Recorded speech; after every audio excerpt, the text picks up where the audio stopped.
conversation. The Nigel Farage Show. Mr. Nigel Farage.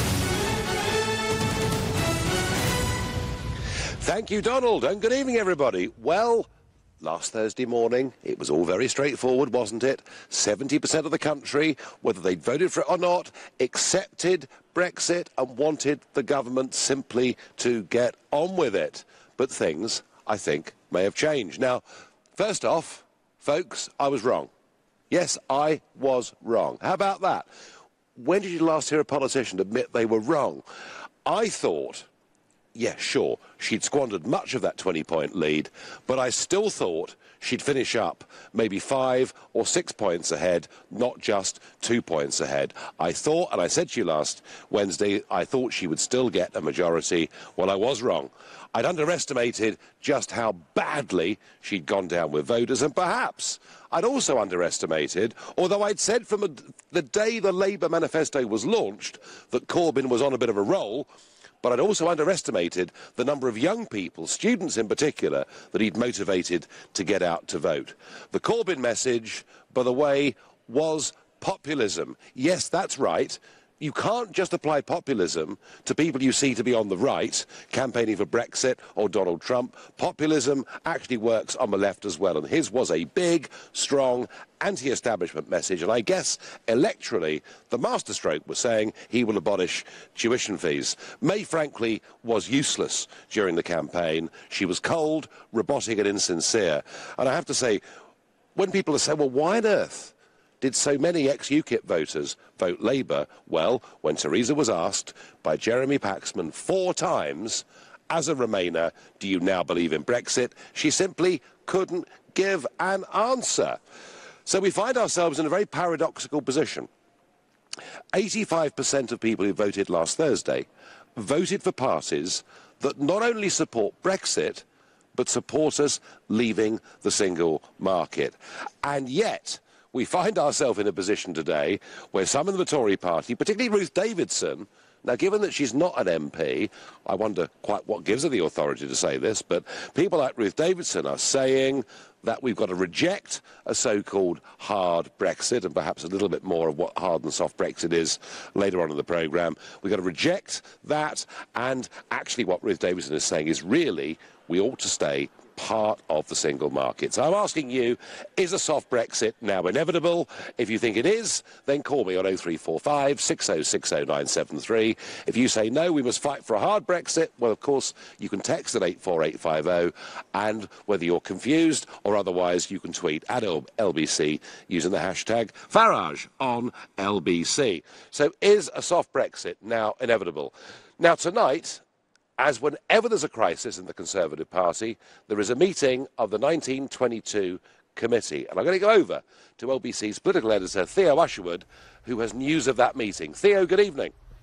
Good evening, Nigel. To give you a bit of background on the 1922 committee, because I know some of your listeners will be interested in it. It was formed, or it first met, on October the 19th, 1922, when the Conservatives had a coalition with the Liberals, and they voted to bring down the government of Lloyd George, and the Tories went on to win the subsequent election. So it is, it has sound, from a Conservative perspective at least, sound heritage, and they met tonight, and it is, in effect, the Parliamentary Conservative Party, the opposite to what the Parliamentary Labour Party is. It is chaired by Graham Brady, who is one of the most senior Conservative MPs, and it is the way that the Conservatives depose their leaders. It's through a letter to Mr. Brady that they do that. So it's crucial, it was crucial for Theresa May, when she arrived tonight, that she put in a stellar performance.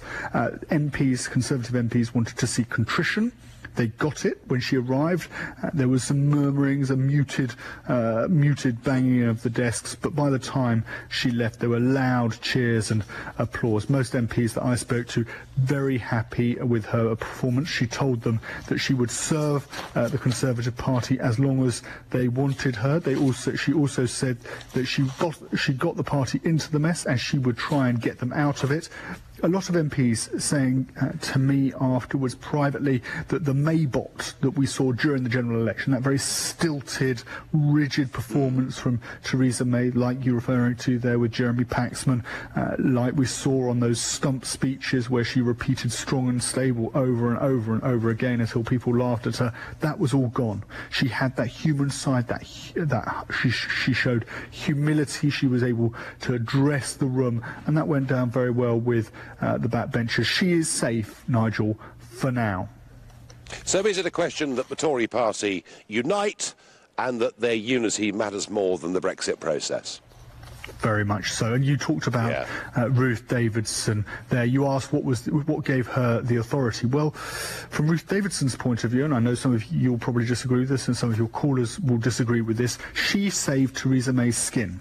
She got 13 Conservatives in north of the border. That was unprecedented because she campaigned on the unionist vote, and one must also remember that for the established status quo, at least right now, the only saving grace of the last week has been the union, and the idea of a second Scottish independence referendum rather is now completely off the table for 10 years. Nicola Sturgeon knows she can't have that. So Ruth Davidson is using that capital that she has built up to come down to London, attend a political cabinet. This is despite the fact she's not elected here. She's not elected, she's the leader of the Scottish Conservatives in Holyrood. Nevertheless, she has a seat at the top table, and she's used that this afternoon, and she's used that to float the idea of a grand coalition. Of course, she was a staunch supporter of Remain, and therefore it does look like we are heading for a soft Brexit. When you couple that together with the appointment of Gavin Barwell as the Chief of Staff, the former Housing Minister, arch Remainer, Damien Green, who some may ask, but he was the Work and Pension Secretary, again another arch Remainer. He becomes First Secretary of State, so when there's Prime Minister's questions, as the most senior member of the Cabinet after the Prime Minister, he will take that. So it is now the rise of the Remainers, and you have to remember Philip Hammond stays at the Exchequer, and as such, he's been a big supporter of a soft Brexit, nothing that harms business or the economy. Theo, I'm going to say thank you for the accuracy of your report.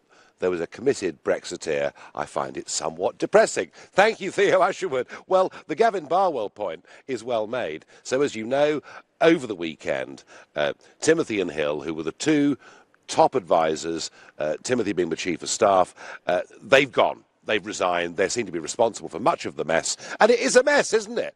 I mean, come on, she had majority government on her side for the next 3 years, and I guess through hubris, she calls an election and reduces the Conservatives to a minority and puts the Brexit process in peril. And who does she appoint as a new Chief of Staff? This fella, Gavin Barwell. He was the Tory MP for Central Croydon. He lost his seat. He's now got an absolute plum job in number 10. And Gavin Barwell wasn't just an arch Remainer, he was openly abusive about anybody that campaigned openly for Brexit. And in particular, I mean, woe betide any of you if you think we should control immigration, because on Barwell's list, you're a racist and a bigot and a bad person. And these are the people that May has put in charge. I have to confess, I am somewhat worried. I fear that Brexit is going to be watered down. I wonder what Ian in Yateley-Hants thinks. Ian, good evening. Good evening to you, sir, and commiserations on, obviously, the election. I've come to claim my bet, actually, Nigel. I bet with you last Wednesday. I predicted a Labour landslide. You did? I remember you. Yes, yes. Well, actually, Ian, you were completely wrong. But in terms of direction of travel, you could see that Corbyn had some momentum. Oh, yeah, absolutely. My model predicted this 2 weeks prior to. I spoke with Ian Dale as well, and he was quite arrogant when he kind of put me down. But my model dives straight into social media. I've got a big spectrum of people that I talk to, and I observe individuals. I observe cognition. I observe the hive mindset. I remember. Yeah. And, I predicted. So when I predicted a landslide, you have to put it into context, if that makes sense. It was the movement that I had a handle on. Put it this way, Nigel. I mean, well, Ian, come on, mate. You were you got this more wrong than I did, didn't you? I don't know. I think it's how you define it. It's how close to the bucket we throw our balls, and which. Ian, look. What you did was to pick up that momentum. And actually, I spotted that the day Labour launched the manifesto. And I was saying in the last couple of weeks, May looks absolutely miserable as sin, as if she doesn't even want to be there, and Corbyn's having a bull. But here's a point for you, Ian, that I find really interesting, because yesterday we saw both John McDonnell and Jeremy Corbyn appearing on major television programmes, and McDonnell saying that we're not going to stay part of the single market, because if we did, we would not be respecting the result of the referendum. And Jeremy Corbyn talking about a jobs-first Brexit. So the leadership of the Labour Party appear publicly to be more committed to Brexit and leaving the single market even than they were in that manifesto. Yet I'm speaking to you, Ian, from Strasbourg, from the European Parliament, where they're interpreting this tide of votes that Corbyn picked up as being a pro-Remain position. Which is it? Ian, where are you? He's gone. He's gone. I think, in the end, I must have just beaten him down. Or perhaps he didn't want to answer the question. I don't know, but I'll tell you, that is true. Here they're saying to me, the rise of the Corbyn vote, this is happening because he was pro-European Union. No. Actually, you could argue, right now, given the conversations that are going on within the Conservative Party, leading up to the formation of this coalition or confidence and supply arrangement, compare that to Labour. Labour, tonight, look more Eurosceptic than the Conservative Party. Would you believe it? Right now, you're listening to the Nigel Farage Show, exclusively on LBC, and it's 7:15. Mrs May has made a right mess of it. She's turned a majority government into a minority government. She's going to be relying on the 10 Democratic Unionist Party MPs from Northern Ireland to make sure she doesn't get outvoted in terms of confidence motions, and that she can get a Tory budget through. So without this strong and stable mandate, is a soft Brexit now inevitable? And I worry that it might be. So what is hard Brexit? What is soft Brexit? Let me tell you, folks, at no point during the referendum campaign were either of those terms used. What we did talk about was the single market. And every single leading player on both the Remain side and the Leave side said, if we vote to leave, it means leaving the single market. And I said, hurrah! We can get rid of crackpot regulation, we can stop paying a fortune and open ourselves up to doing deals with the rest of the world. And disaster, cried Cameron and Osborne and Clegg, remember him, and others on the Remain camp, because they said, in fact, Anna Soubry said, that genius Anna Soubry MP said, that if we weren't part of a single market, all our exports to Europe would stop. But there we are. That was the argument. And post the referendum, hard and soft Brexit. Hard Brexit. Sounds horrid, doesn't it? Sounds bad. Sounds nasty. Soft Brexit. Lovely and cuddly. Soft Brexit means that they want us now to stay part of the single market. And frankly, whilst being in the single market would be slightly better than being European Union members, really, apart from the name change, it wouldn't make that much difference. Your texts and tweets flooding in. Darren Taylor says, if Brexit is watered down, hundreds of thousands of people will take to the streets in process. Darren, I'll see you there, mate. Knock John tweets, there is no hard soft Brexit. There is only Brexit, just as you cannot be a little bit pregnant. Either you have Brexit or you don't. Brexit Crusader says, time to increase the voting age to 21. Teenagers are maturing much later than the last generation. And on text I get, dear Nigel, the people of Britain voted out, and a soft Brexit is not out. They must deliver the will of the people, says Amanda. Oh, I love this one. Nigel, it's all the fault of you and your merry lot of UKippers. How? By telling people to vote for anyone who wanted Brexit, even Labour. You're the paradox, Nigel. Forget the hard Brexit we voted for. It's all your fault, Kay. Kay, everything is always all my fault. Unless we leave the single market and end freedom of movement, we have not got Brexit at all. John in Dartford. And John, I was keeping that one up my sleeve. The point about so-called soft Brexit, the point about staying in the European single market is not just that we keep their laws. It's not just that we pay money. It's not just that it becomes hard-stroke impossible to strike our own deals with the rest of the world. It is, as John in Dartford has absolutely put his finger on it. He's on the money. We would keep the freedom of movement of people. It would mean that up to 500 million people would have complete, untrammeled rights to come to the United Kingdom, which is very much what people voted against. Pamela says on Facebook, this election began as a Brexit election where she was expected to win with an increased majority. However, it was a general election and her manifesto, especially on social care, lost to the votes. And Pamela, in the end, Brexit was a small part of the debate at the end. We had, don't forget, in the middle of it all, the atrocities in Manchester and in London Bridge, traditionally areas where you would have thought May would have done better than Corbyn, and yet the Corbyn line, that she'd cut the police force drastically, seemed, I think, perhaps, if anything, if it benefited anybody, it might have benefited Corbyn more than him. Danny says, hurry up and make your return to frontline politics, Nigel. Your country needs you. Yeah, thanks, Danny. We're friends like you. Andrew says, make him a lord and give Mr. Farage Brexit. Oh, yeah, that ain't going to happen. Speculation in today's newspapers, again, that I might become a lord. I'm lucky by most people to be called even Mr. Graham in Hay-on-Wye, what do you make of it all? Well, good to speak to you again, Nigel. I'm very concerned, of course. And you've just made the point I was going to make extremely well, in that we have to confront and defeat the terminology, this misleading terminology used by Remainers, started by Remainers, adopted by the media, of hard and soft Brexit.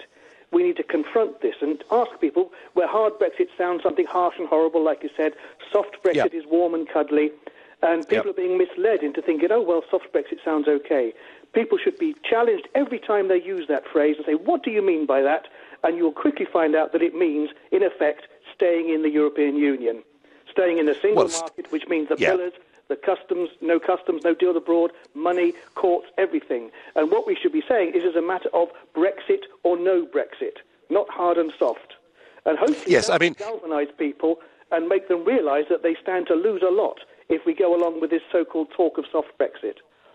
In a sense, Graham, will we leave the European Union? Of course we will. There would genuinely be a massive political rebellion if we didn't leave the Treaty of Rome. And that is going to happen in 2019. It simply has to.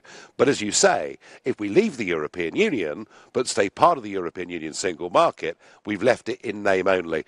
Graham, a quote here that you might like from Jacob Rees-Mogg, who I rather like. I think he's rather fun. And Jacob said today, he said, hard and soft Brexit are simply words for either leaving or staying in the European Union, rather than the terms of our departure. And Jacob is basically right, Graham, isn't he? Absolutely right, and we need to stick to this solidly and defeat this stupid terminology. Well, I have to say, even though they're concerned about the border between Ireland and Northern Ireland, I hope maybe the DUP will keep Theresa May honest when it comes to Brexit. I don't know. My worry, Graham, is it's not just Ruth Davidson throwing her weight around in the most extraordinary way, despite the fact that the Scottish manifesto on Europe was exactly the same as that for England and Wales. But there are just too many people now lining up and too many appointments, Graham, from the Prime Minister. The Remainers now dominate the Cabinet by 20 votes to 7, and her Chief of Staff is Barwell. So, Graham, thank you for your call. I think you are right to be concerned and to be worried. Chet in Stansted, are we heading now for a soft Brexit, chat? Nigel, I think we should not be Brexiting at all. I think all this is being false-fed to the public, and I'll tell you what's happened with this election. The youth have woken up. Your supporters voted for Labour because they've woken up. They don't want to be force-fed any more false information about Europe. We have got controls of our borders. We've always had. If you look at the agreement that we've got with Europe at the moment, we've always had control of our borders. Secondly, if we do Brexit, hard or soft, it doesn't matter. If we do exit, we're not going to have control of our borders anyway through Ireland. So that concept is out completely. And I'll tell you something, Nigel, the youth has woken up. And I hope to God that people will see to have a new referendum where people are not on holiday in Europe when the referendum is happening, or watching the World Cup or the European Cup while a referendum is happening. Most of the public was enjoying themselves in Europe while this referendum was happening. So no, they weren't, Chet. What are you talking about? What are you on about? Are you suggesting that millions of us were on holiday on June the 23rd? Is that what are you seriously telling me that? Absolutely. And half of them were get away in Europe, you know, and your supporters came on. Hang on. Because of Brexit, because you false-fed them about hang on. How many England football supporters were in Europe? Nigel, besides that fact, people were on holiday, people were watching football. You've got to see Chet, it wasn't the school holidays, was it? It wasn't actually the holiday season. Maybe there were 25,000 football supporters on the continent who didn't vote, but maybe a majority of them would have voted Brexit anyway. Watching football in Europe? Nigel, I don't want to be locked in. I don't want my kids to be locked in the UK. I want an open border where we already have control. We're not even in the Schengen visa agreement. Chet, we voted against it, Chet. And if you look at any opinion poll, 3/4+ of the British population want us to have a managed migration policy. And Chet, with the best will in the world, you cannot have managed migration if you're a member of the European Union, can you? How are you going to have that with Ireland remaining in the EU? Honestly, how are you going to control that? I'm into recruitment. Well, we've had Chet. We've had an open border. We've had an open border with Ireland since 1921. And Ireland, as you well know, because you're an expert on this, Ireland is not a member of Schengen either. Now, if it was thought that Ireland was being used as a conduit for illegal immigration, we'd have to look at it.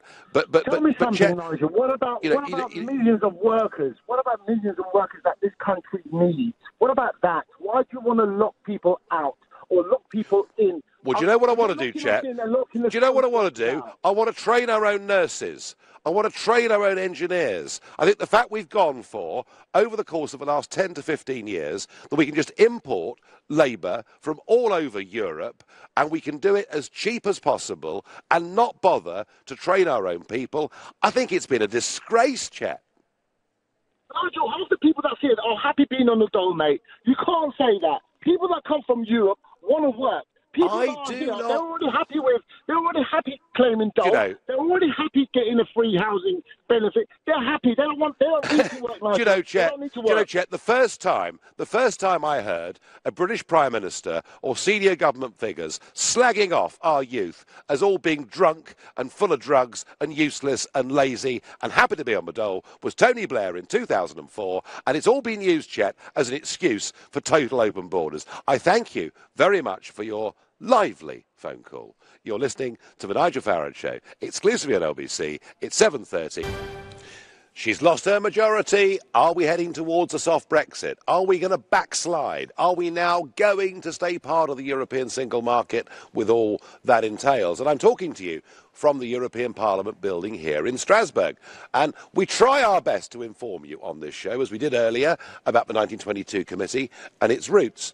Let me just tell you about the European Parliament buildings. Once a month, my office is packed into a trunk, loaded onto a lorry, and brought down here to Strasbourg, where we spend 4 days, then the trunk's reloaded and sent back to Brussels. So the European Parliament has 2 homes. It's a big travelling circus. It also has a 3rd home in Luxembourg, which is where most of the administrators are. Now, the building in Brussels, which was built 24 years ago, and where the chamber, the parliamentary chamber, is housed, a parliamentary chamber, by the way, that is used as a parliament on average for 12 days a year. No, I'm not making it up. Used on average for 12 days a year. That building has got real problems. Basically, the roof is falling in. The building itself does not conform to EU safety standards. And so there is a debate going on, and the recommendation that's being made is that we knock down the building, and for the cost of 450 million euros, we build another building. And I'm tempted to say that the collapsing roof of the parliamentary building is a metaphor for the lack of democratic support in the Union. I would say that. Now, there may be many of you listening to that who think it's absolutely necessary that another £500 million gets spent on building a building that clearly was put up very badly in the first place. I think it's a total waste of money. We're paying net £30 million a day to be part of this club. Goodness knows with this, it might increase. But those of you who think it's worth every penny, please, 0345 60 60 973. So, we've got Ruth Davidson, we've got other voices saying, actually, we need to water down the package. We need to put the interests of business first. Are we headed towards open borders? Are we headed towards membership of the single market? And is that a problem? Well, a lot of you seem to think it is. James says to me via tweet, what about British people who want to keep their free movement rights around Europe? Europeans lose access to one country and us to 27. Do you know what, James? Before the First World War, we were free to travel around Europe without even having passports. There is a big difference between travelling, going on holiday, going perhaps to study, and settling. And I think, to be honest with you, we'd have much less of a problem in the UK if rights of settlement, if rights of work rather, didn't mean rights of settlement and didn't mean entitlement to the health service, the education system and everything else. There is no such thing as Brexit, little me tweets. We voted for leave. What is a soft leave? Mark says we should call it real Brexit and pretend Brexit. Yeah, no, I like that. Nigel, on a text, we should just walk away from the EU. A clean break. We did not vote for any deal. Let's go now, says June. Nigel, I can't tell you how angry I am. Only a quarter of the cabinet believes in Brexit. This government is not representing the people. To stay in the single market is to stay in the EU. We did not vote for that, says Sarah. I'm really annoyed that journalists are trying to say that the election means that people don't want a full Brexit, that it was the young people voting for Labour. Well, Shirley, the idea that these youngsters turned out for Corbyn because somehow he was pro-staying in the EU and pro-staying in the single market is rubbish. The Labour manifesto said free movement of people could not continue. They voted for Corbyn because he was anti-establishment. They voted for Corbyn because he seemed to them to be rather like a sort of kindly, gentle uncle. He seemed fun, he seemed almost a bit cool. And he absolutely hit the sweet spot, didn't he, with all those student voters by saying they would abolish tuition fees. So we saw places like Canterbury in Kent go Labour because of the number of students there in halls of residence or elsewhere voting Labour. I do actually wonder quite seriously whether it makes sense for university students to vote where they're at university as opposed to their home address. There's even a rumour that some were able to vote in both. I don't know. Harry in Doncaster, are we going to have a watered-down Brexit? Hiya, Nigel. You're right. I met you in Thurrock, funnily enough, last weekend. But I'm worried about the way Brexit's being played out by the Tories, and it strikes me they don't really have a plan whatsoever. So what they do is they keep jumping about and backsliding. For example, a few days ago, David Davis stated that we might not have to leave the single market. Now he's claiming that we are 100% leaving it, but back in December he said we might be able to pay for access. But what sort of deal would that access be? What they'd do is they'd use free movement of people. They'd enforce it on us as a kind of bargaining chip for us to get access to the single market, which we don't want. But for me, coming out of the EU means coming out of everything. And also, I think what we need to protect is our fishing waters. I personally wanted to see Mike Hookham elected to Grimsby because I thought he'd be a strong voice in the European Parliament for our fishing community. No, Harry, I'm going to stop you and correct you, if I may. We do not need to protect our fishing waters. We've already given them away. We need to take back our fishing waters, Harry. Isn't that the point? Yeah, that's what I mean. Yeah, in essence. Yeah. No, I know, but I mean, just for those that don't know, under international law, up to 200 miles off your coastline, or the midpoint, median line, between you and the next country, under international, fully accepted UN law, the fish that swim in those waters are your economic asset for you to harvest and to manage. And as members of the European Union, we have surrendered, well, up to 6 miles we can catch the fish. Between 6 and 12 miles we kind of have a few bits of ability to stop foreign boats. And beyond that, it's a free-for-all that is carved up by the European Commission. And Harry, we are catching, by value, less than a fifth of the fish that are swimming in British waters. And taking back our waters would be worth several £billion a year to the British economy and many, many thousands of jobs. Sorry, Harry, go on. Oh, exactly. Yeah, you're completely right. And I'm worried that they'll barter it away and swap it for something. You know, we see this constantly, and it'll be a big problem. So I thought that was why it was crucial we got that voice in Parliament for it, because nobody... Yeah, well, Harry, we've got... By the way, on the David Davis thing, like you, I've always thought David Davis, of all of them in the Cabinet, was probably the nearest to the position that I felt, that UKIP voters felt, that most people who voted Brexit felt. That comment he made about, you know, we may lose the mandate to leave the single market, I was really worried about that comment, and I wrote about that comment. He subsequently said that when he gave that quote, it looked like Labour were going to win, and as it is now going to be a Conservative DUP thing. But Harry, you're right. There is too much chopping and changing on this. There is a lack of certainty, and so what? I mean, Harry, if just say in 2 years' time, you know, we finish up inside the single market, how are you going to feel about that? I'll be very disappointed, actually. It's not what people voted for. We voted to get out of everything and have the ability to make our own trade deals in our own future. And that's what it was on the paper. Would it constitute, Harry, I mean, it's a strong word, but would it constitute for you a betrayal? Oh, yeah, yeah. OK. Harry, thank you very much indeed for the call. Mark in Palmer's Green, is it all going to get watered down by our career, professional, political class? Very good evening to you, Nigel. Well, I was very depressed, but after listening to Theo Usherwood, I am now very, very, very, very, very depressed about this. I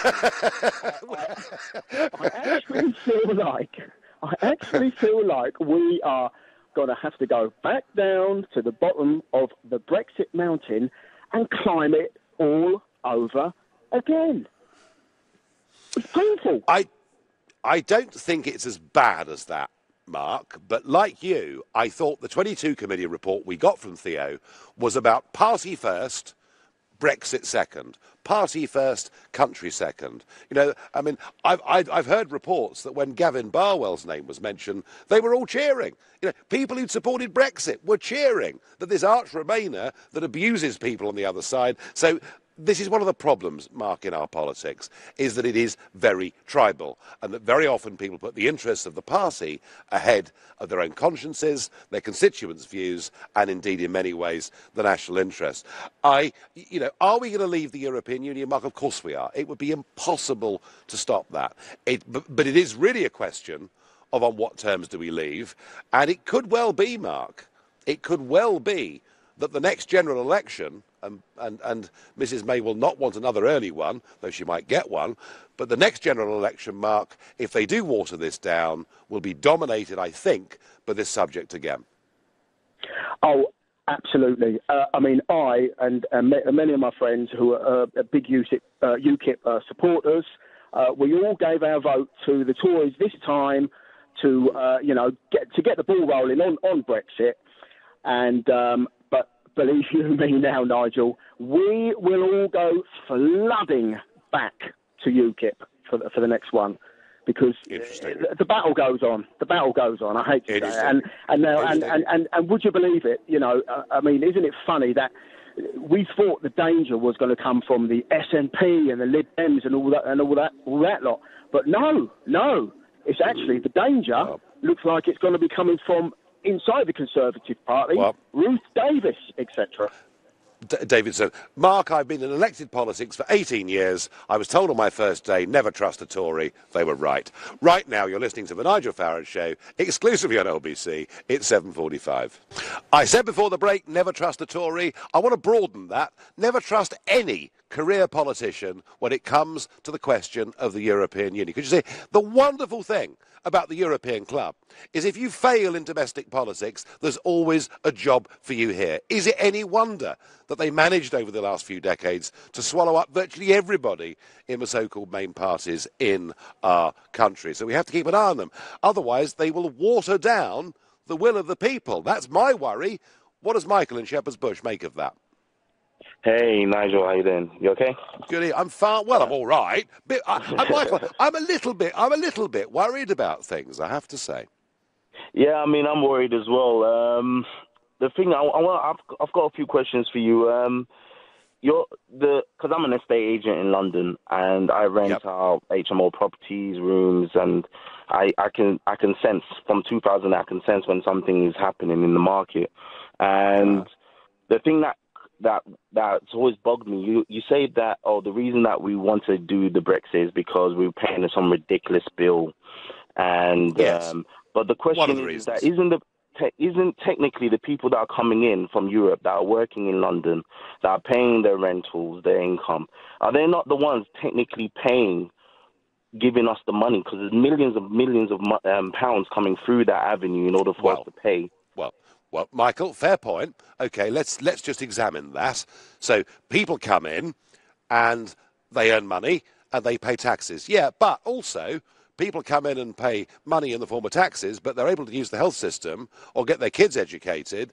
And Michael, there have been all sorts of surveys, some saying there's a small net economic benefit from migration, others saying, actually, we lose a bit of money. The House of Lords looked at this and said it was about even Steven. But you know what nobody, Michael, ever costs into this, and that is a population rising by 500,000 a year, which it has been for the last 2 or 3 years, and what the cost of new roads is, what the cost of new school buildings is, what the cost of new hospitals is. Nobody ever, Michael, prices in any of that. I've seen in this in 2008 is now happening again, which is basically rooms right now. Usually rooms are the fastest for me to rent out. It will take me about a week or two. Now it's taking me almost a month and a half, which means there's a reducer. And obviously the people that usually rent out the rooms are people from Europe, which obviously means that there's something happening. I'm not the only one going through this. And my concern is that we are, I think maybe it's a good time for us to hold up on Brexit. The reason why is because I feel that we are going to go through another recession. And this time is going to really hurt because we're not going to have that amount of influx of people. No, okay. I think, Michael, the economy is turning down anyway. And that's nothing to do with Brexit, but I think we are in for a bit of a slowdown. But, Michael, we can't just keep open-door immigration so that your rental business is good, can we? I mean, an estate agent appealing to the country for open borders. Don't forget, Michael, estate agents are nearly as unpopular as politicians. Mm-hmm. Yeah, I agree. But at the same time, the best way to see an economy, what's happening, is through how people are living, the properties, rentals and sales. And I've seen a huge drop in that. And then right now, the banks are loaning out way too much. The new builds are way overpriced. And it's all happening again. And now we're just about to head into Brexit. There's no point. There's no point. What's that saying? If you're in the pan, there's no point jumping into the fire.